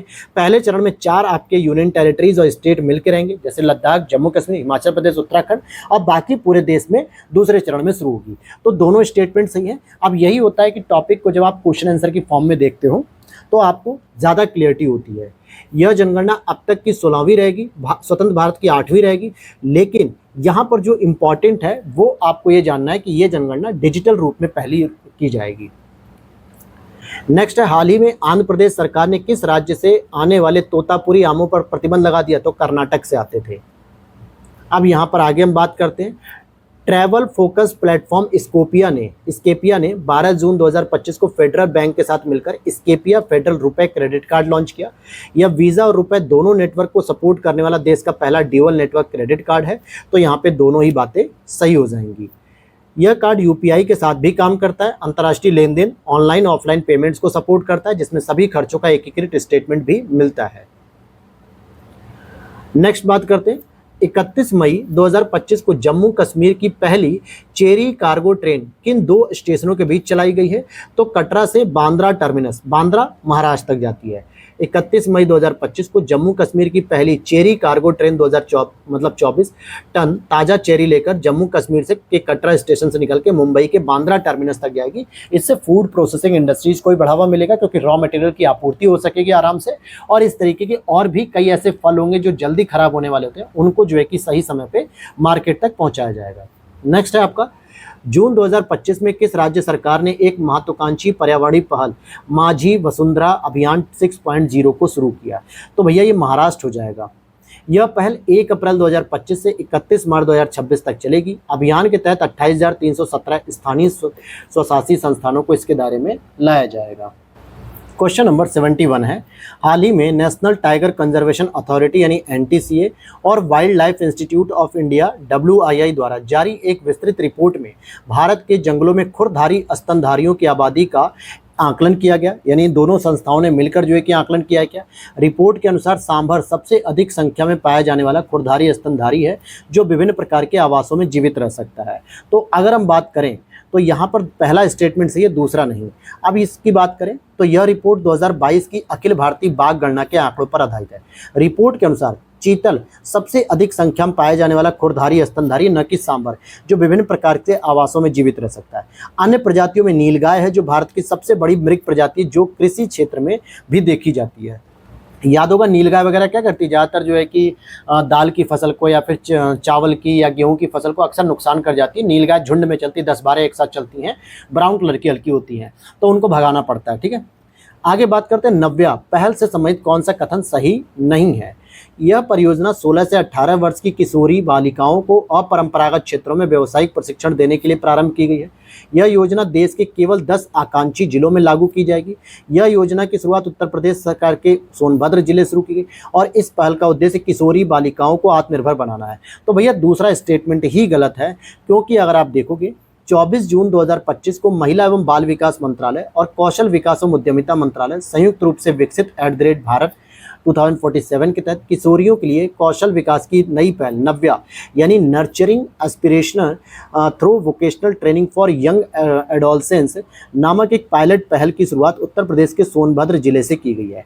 और नव्या एक पायलट परियोजना है जिसका उद्देश्य 16 से 18 वर्ष की किशोरी बालिकाओं जिनकी न्यूनतम शैक्षणिक योग्यता कम से कम 10th होनी चाहिए, और यह पायलट देश के 19 राज्यों के 27 पूर्वोत्तर और आकांक्षी जिलों में लागू किया जाएगा। ध्यान देना कि 19 राज्यों के 27 पूर्वोत्तर और आकांक्षी जिलों में लागू किया जाएगा। तो ये इंपॉर्टेंट पॉइंट है, जबकि यहाँ कह रहा था कि देश के केवल 10 आकांक्षी जिलों में, तो यही स्टेटमेंट गलत हो गया। आगे बात करते हैं, 22 जून 2025 को किस देश ने ऑपरेशन मिडनाइट हैमर के तहत ईरानी परमाणु अस्त्रों पर हमला किया? तो मैंने बताया था आपको कि नातांज हो जाएगा एक, तो फिर फोर्डो हो जाएगा, फोर्ड कह सकते हो, एक फिर था इफ्सहान, ठीक है, इस्फहान करके था। ये तीनों ही शहर ईरान के थे, जिसमें आपका ऑपरेशन राइजिंग लायन इजराइल और अमेरिका दोनों ने शुरू किया। तो ये ऑपरेशन अमेरिका का था। इस ऑपरेशन में यूएस के द्वारा यानी अमेरिका ने ईरान के 3 स्थान फोर्डो, नातांज और इस्फहान, ये तीनों ही क्रम से हैं। इस ऑपरेशन में अमेरिकी B-2 बम वर्षक विमानों ने ईरान के परमाणु संयंत्रों पर हमला किया, और ये पॉइंट जो है मैंने आपको बता दिया। दक्षिण अफ्रीका ने इंग्लैंड को 5 विकेट से पराजित कर तीसरा ये वर्ल्ड टेस्ट चैंपियनशिप होगा मेरे भाई। दक्षिण अफ्रीका ने इंग्लैंड को 5 विकेट से हरा के तीसरा वर्ल्ड टेस्ट चैंपियनशिप जीत लिया। अक्सर हम लोग क्या करते हैं मेरे भाई, IPL पढ़ते हैं, T20 पढ़ते हैं, वर्ल्ड कप पढ़ते हैं, 50-50 ODI, लेकिन टेस्ट का नहीं पढ़ते। तो यहाँ टेस्ट का पूछा है। यह चैंपियनशिप दक्षिण अफ्रीका ने पहली बार जीती। 1998 के बाद दक्षिण अफ्रीका का पहला ICC खिताब भी है। तो यहाँ पे केवल दूसरा स्टेटमेंट तो सही है, पहला गलत है। क्यों पहला गलत है, पढ़ लेते हैं। विश्व टेस्ट चैंपियनशिप 2022 मतलब 25 का फाइनल 11 से 14 जून 2025 के बीच ऑस्ट्रेलिया और दक्षिण अफ्रीका के बीच लॉर्ड्स लंदन में खेला गया। तो इसमें इंग्लैंड की टीम तो थी ही नहीं, जिसमें दक्षिण अफ्रीका ने ऑस्ट्रेलिया को 5 विकेट से पराजित करके जीता। जबकि स्टेटमेंट क्या कह रहा है कि दक्षिण अफ्रीका ने इंग्लैंड को हराया। नहीं, इंग्लैंड में खेला जा रहा था, लेकिन इंग्लैंड टीम नहीं थी। नेक्स्ट हम बात करें, जून 2025 में भारत सरकार ने किस शहर को यूनेस्को के क्रिएटिव सिटीज नेटवर्क के लिए गैस्ट्रोनॉमी श्रेणी में नामित किया? तो वो हो जाएगा आपका लखनऊ, गैस्ट्रोनॉमी में। जून 2025 में लखनऊ को यूनेस्को की क्रिएटिविटी सिटी ऑफ गैस्ट्रोनॉमी श्रेणी में शामिल किया गया है। इसे यह नामांकन अवधी व्यंजनों की समृद्ध परंपरा और लखनऊ के विविध स्वादों पर आधारित है। यदि चुना जाता है लखनऊ, तो लखनऊ हैदराबाद के बाद यूनेस्को सिटी ऑफ गैस्ट्रोनॉमी के रूप में मान्यता प्राप्त करने वाला दूसरा भारतीय शहर हो जाएगा। 12 जून 2025 को दुनिया की पहली वैश्विक एकीकृत पक्षी सूची एवी लिस्ट आधिकारिक रूप से जारी की गई। इसका उद्देश्य पक्षियों की वैश्विक समझ में एकरूपता लाना है, जिससे पक्षी संरक्षण, शोध और नीतिगत निर्णयों में स्पष्टता और समन्वय स्थापित किया सके। कौन सा कथन सही है? तो मेरे भाई इसमें दोनों ही सही हो जाएगा, क्योंकि पहली बार ऐसा हो रहा है कि पक्षियों के ऊपर इस तरीके की लिस्ट जारी की जा रही है। हालांकि यह सूची 4 वर्षों के गहन शोध और सहयोग का परिणाम है। एवी लिस्ट में 11,131 प्रजातियां हैं, जिसमें उन उप प्रजातियां वगैरह भी शामिल की गई हैं। 3 जून 2025 को उत्तर प्रदेश सरकार द्वारा पूर्व अग्निवीरों को राज्य पुलिस बल में कितने प्रतिशत क्षैतिज आरक्षण देने का प्रावधान किया गया? यूपी स्पेशल का याद करो, 20% देने की बात की गई। जैसे पुलिस विभाग हो गया या जो भी आरक्षी हो गया, घुड़सवार लिखा भी है देखो, पुलिस आरक्षी, PAC हो गया, आरक्षी घुड़सवार, फायरमैन की सीधी भर्ती में, डायरेक्ट भर्ती में आपको 20% रिजर्वेशन मिलेगा। भारत को 4 जून 2025 को 2026 से 28 अवधि के लिए संयुक्त राष्ट्र की आर्थिक और सामाजिक परिषद के लिए चुना गया। बिल्कुल सही, इकोसोक मैंने बताया था। और भारत का 3 वर्ष का कार्यकाल 1 जनवरी 2026 से शुरू होकर 21 दिसंबर 2028 तक चलेगा। बिल्कुल सही, यानी 3 वर्षों का कार्यकाल है, ये चीज़ याद रखना है। इकोसोक के लिए भारत को एशिया प्रशांत देशों की श्रेणी में लेबनान, तुर्कमेनिस्तान व चीन के साथ चुना गया। तो 3 और कंट्री चुनी गई, जो कि मैंने लिखा था नोट्स में, याद है बहुत अच्छे से। लेबनान जिसकी राजधानी बेरूत है, तुर्कमेनिस्तान जिसकी राजधानी आपको बतानी अशगाबत हो जाएगी, और चीन जिसकी राजधानी आपको बीजिंग है या संघाई, कमेंट करना। बहुत सारे बच्चे संघाई और बीजिंग में कंफ्यूज होते हैं। एशिया प्रशांत देशों को 4 सदस्यता आवंटित की गई थी। भारत का यह 18वां कार्यकाल है। इकोसोक की स्थापना 1945 में UN के 6 अंगों के अंतर्गत की गई थी। इसकी कुल संख्या 54 होती है, लेकिन इसमें प्रत्येक वर्ष, ध्यान देना, प्रत्येक वर्ष 18 सदस्य को महासभा द्वारा 3 वर्षों के लिए चुना जाता है, और प्रत्येक सदस्य के पास एक वोट होता है, जिसका मुख्यालय कहाँ पे इसका? न्यूयॉर्क अमेरिका में है। नेक्स्ट अगर हम बात करते हैं संयुक्त राष्ट्र व्यापार और विकास सम्मेलन अंकटाड यानी United nation convention on trade and development का निवेश, विश्व निवेश रिपोर्ट जो होता है, यानी कि वैश्विक जो वर्ल्ड इन्वेस्टमेंट रिपोर्ट होती है, उसके अंतर्गत 2024 में FDI के बारे में बात कर रहा है। तो भारत का जो स्थान था वो 15वां था।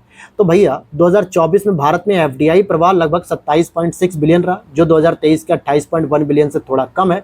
इसके बावजूद भारत की रैंकिंग 16वें से बढ़कर 15वीं हो गई, और भारत से आउटफ्लो जो हुआ वो $24 बिलियन का हुआ, और इस आधार पर आउटवर्ड निवेश में भारत 18वें स्थान पर है। तो ये आपका इनकमिंग यानी भारत में जो निवेश आया उस आधार पे 15वें नंबर पे था भारत, और भारत ने कहाँ का निवेश किया उस आधार पे 18वें नंबर पे था। 18 जून 2025 में घोषित साहित्य अकादमी बाल साहित्य पुरस्कार, अभी हमने पढ़ा था साहित्य अकादमी युवा पुरस्कार, जिसमें हमने पढ़ा था फिर उगना करके एक थी, ठीक है, धर्मेंद्र जी की थी एक रचना, तो ये ऊपर हमने पढ़ा। यहाँ पूछ रहा है साहित्य अकादमी का बाल साहित्य पुरस्कार किसे हिंदी भाषा के पुरस्कार में सम्मानित किया गया, तो सुशील शुक्ल जी को। साहित्य अकादमी के अध्यक्ष माधव कौशिक की अध्यक्षता में अकादमी के कार्यकारी मंडल ने 24 लेखकों को साहित्य अकादमी बाल साहित्य पुरस्कार दिया। तो यहाँ पर याद रखना आपको बाल साहित्य की बात हो रही है। हिंदी में सुशील शुक्ल जी को दिया गया 1/12 उनकी रचना है। अंग्रेजी में नितिन कुशलप्पा को दिया गया, जिसमें दक्षिण साउथ इंडियन मिथ्स एंड फैबल्स रीटोल्ड है। और संस्कृत में अगर हम बात करते हैं संस्कृत में तो प्रीति पुजारा जी को, जो कि बाल विश्वम लिखी थी इन्होंने, और उर्दू में गजनफर इकबाल जी को, जो कि कौमी सितारे लिखते हैं। क्वेश्चन नंबर 81 है, राष्ट्रीय राजमार्ग प्राधिकरण द्वारा दिल्ली मुंबई एक्सप्रेसवे पर देश का पहला पशु ओवरपास कॉरिडोर का निर्माण किया जा रहा है और यह 12 किलोमीटर लंबे खंड में फैला है और नवेगांव नागजीरा टाइगर रिजर्व के बफर जोन से होकर गुजरेगा। तो पहला तो सही है, लेकिन दूसरा गलत है, क्योंकि मेरे भाई ये आपका रणथंभौर टाइगर रिजर्व के बफर जोन से होकर गुजरेगा। इसमें पशुओं के लिए 5 वाइल्ड लाइफ ओवरपास, भारत का सबसे लंबा अंडरपास तैयार किया गया, जिसे ऊपर से पेड़ पौधों और घास से कवर भी किया गया है, जिससे यह जंगल की तरह ही दिखाई दे और जानवर बिना किसी घबराहट के सड़क पार कर सके, जिससे उनको आसानी होनी चाहिए। और अगर हम आगे बात करें आईपीएल 2025 के बारे में, कौन सा कथन सही है भैया? आईपीएल 2025 का खिताब आरसीबी ने जीता पहली बार, बिल्कुल सही है, पहली बार 18वां सीजन था ये। सर्वाधिक रन बनाने वाले पंजाब किंग्स के कप्तान श्रेयस अय्यर को ऑरेंज कैप प्रदान की गई थी, यही गलत स्टेटमेंट भाई, मैंने अभी पढ़ाया था स्पोर्ट्स वाले में। सर्वाधिक विकेट लेने वाले गुजरात टाइटंस के तेज प्रसिद्ध कृष्णा गेंदबाज थे, याद होगा यहीं पर। अब यहीं पर मैं बता भी देता हूं उत्तर कि गुजरात टाइटंस के ही एक खिलाड़ी थे जो ओपनिंग करते थे शुभमन गिल के साथ। अब यहां तक आपको मैंने बता दिया, तो जरा नाम भी बता देना, या फिर मैं आगे आपको बता ही दूंगा, तो वो रहेंगे। और fair play award Chennai super Kings को प्रदान किया गया, बिल्कुल सही। तो यहाँ पर मैं अगर बात करूँ तो साई सुदर्शन की बात कर रहा था, गुजरात टाइटंस के थे। आगे बात करते हैं फ्रेंच ओपन 2025, याद करो मैंने पढ़ाया था ऑफ व्यू, यानी ऑस्ट्रेलियन, फिर उसके बाद फ्रेंच, विंबलडन, यूएस, दोनों चारों के चारों 2025 के हो गए। पुरुष एकल का खिताब कार्लोस अल्कराज ने जीता था, बिल्कुल सही है। महिला एकल का खिताब आर्याना सबालेंका ने जीता, ये गलत है। तो विजेता हो गए तो पुरुष एकल में कार्लोस अल्कराज थे, उप विजेता आपके जैनिक सिनर थे, ठीक है। अच्छा, एक चीज़ और याद रखना कि ऑफ व्यू, यानी अगर मैं इस तरीके का कमेंट करूं या इस तरीके का मैं एक ट्रिक बताता हूं आपको, यहां से ही आप तैयार कर लोगे मेरे भाई, ठीक है। एक मिनट, आ जाओ, देखो ऑफ व्यू मैंने ये ट्रिक बताई थी। तो अगर ऑस्ट्रेलियन की बात करें और विंबलडन की, तो इन दोनों को तो जीतते हैं जैनिक सिनर, लेकिन अगर मैं फ्रेंच और यूएस की बात करूं तो इसको जीतते हैं कार्लोस अल्कराज। पुरुष सिंगल में बता रहा हूं, अल्टरनेट जीतते हैं दोनों। महिला में अगर हम बात करें तो कोको गॉफ ने जीता था इस बार का, और आर्याना सबालेंका उपविजेता थी। आगे बात करते हैं योग बंधन पहल किस मंत्रालय के तहत मोरारजी देसाई राष्ट्रीय योग संस्थान द्वारा शुरू की गई है, तो आयुष मंत्रालय के द्वारा। योग बंधन पहल आयुष मंत्रालय के तहत मोरारजी देसाई राष्ट्रीय योग संस्थान द्वारा शुरू की गई। यह पहल अंतर्राष्ट्रीय योग दिवस 2025 समारोह के भाग के रूप में 17 जून 2025 को शुरू की गई थी। भारत ने अंतर्राष्ट्रीय प्रशासनिक विज्ञान संस्थान की 2025 से 30 की अध्यक्षता हासिल की। याद करो ये स्टेटमेंट, ये टॉपिक भारत के इतिहास में पहली बार था जो भारत को इसकी अध्यक्षता प्राप्त हुई, इंटरनेशनल एडमिनिस्ट्रेटिव साइंस की। और इस वर्ष के चुनाव में भारत ने श्री वी श्रीनिवास को अध्यक्ष पद के लिए नामित किया था, बिल्कुल। बदले में ऑस्ट्रिया के ऑस्ट्रिया की तरफ से जो 54 वोट पाते हैं वो हार जाते हैं। अब यहाँ पे कार्यकाल का इशू हो गया, 2025 से 2028 तक था, ना कि 30 तक था, ठीक है। तो यहाँ पे देखो 2025 से 28 तक के कार्यकाल को रखा गया था। भारत ने 3 जून 2025 को ब्रुसेल्स में आयोजित हुए इस चुनाव में जीत लिया था। तो ये हमारी आज की क्लास होगी जिसमें हम लोगों ने टोटल 85 क्वेश्चन कंप्लीट किया है। मैं इसे 3 और क्लास लूँगा, यानी टोटल 4 क्लास में मुझे कंप्लीट करना है। एवरेज मेरा यही रहेगा कि 85, 90, 100, 95 जो भी हम क्वेश्चन कर पाएंगे, ठीक है। ज़्यादा लंबा भी नहीं करना, लेकिन हाँ 3 क्लास और लूँगा मेरे भाई, चाहे तीसरी क्लास में मुझे 100 से अधिक ही क्यों ना पढ़ाने पड़े, मैं पढ़ा दूंगा, परेशान मत होना, कवर करा दूंगा, ठीक है। वीडियो अच्छी लगी हो तो लाइक कर देना, और चैनल पे पहली बार हो तो सब्सक्राइब कर लेना। और साथ ही साथ अब मेरे भाई इसको ये मत पूछना कि सर इसकी पीडीएफ कहाँ मिलेगी। टेलीग्राम पे ऑलरेडी मैंने पोस्ट कर दी क्लास से पहले ही 2 दिन पहले, ज्वाइन कर लो टेलीग्राम, वहाँ पे इंपॉर्टेंट चीज़ें मैं पीडीएफ वगैरह देता रहता हूँ, क्लास के लिंक मिलते हैं। तो मिलता है नेक्स्ट वीडियो में। जय हिंद, जय भारत।